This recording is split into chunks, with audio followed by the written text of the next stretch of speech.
Hi, my name is Rogeline Odiver Kakal. I'm currently 36 years old.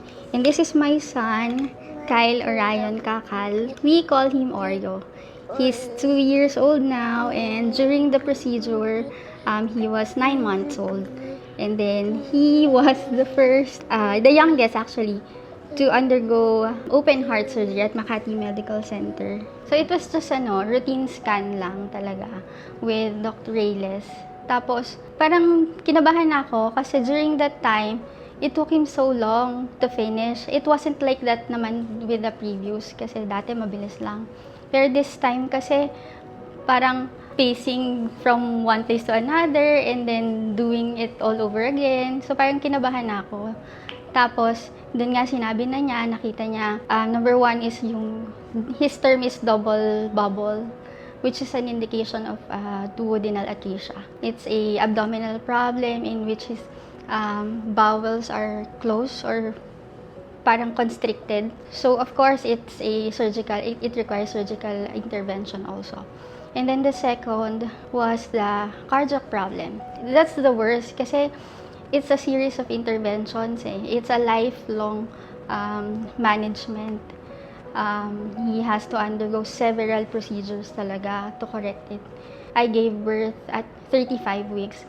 And then since he has cardiac problem, our challenge was, he was 1.2 at that time.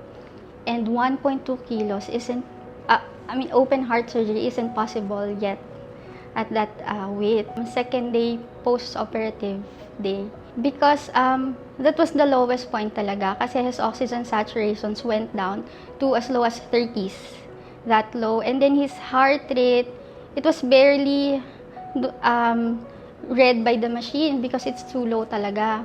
And then his color really blue na talaga and purple. So parang I was amazed lang on how the team worked together to revive Oreo. They work very fast. They know what they're doing. Parang each one of them has a clear role. They know what, parang ikaw, dito ka.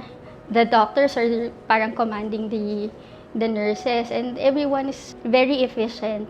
And there, my son was revived immediately because of that. And then imagine Dr. Aleus, during those times, she stayed with Oreo for like 12 hours.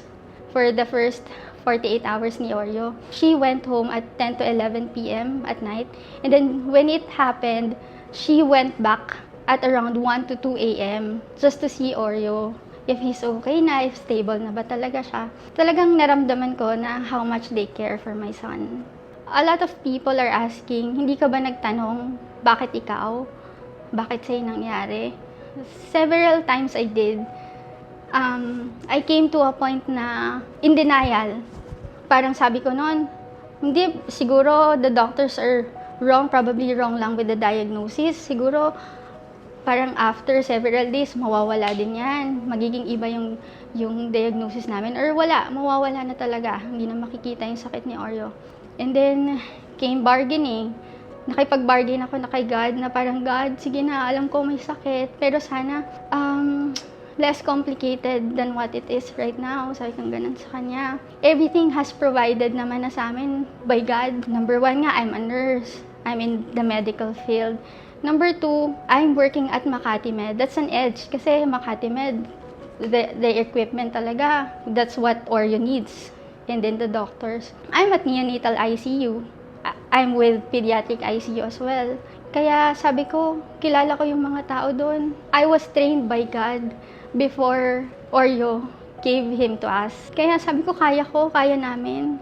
Huwag na lang akong magtanong. I know there are several options out there na mas cheaper talaga, na hindi masyadong constraints on our budget. Pero I know we're in good hands with Makati Med.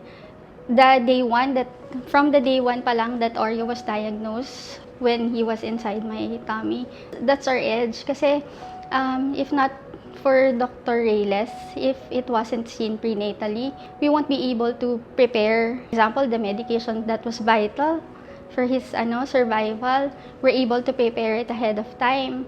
And then, they're able to, parang beforehand, they endorse us to neonatal ICU, even before Oreo came. So, that's a plus talaga.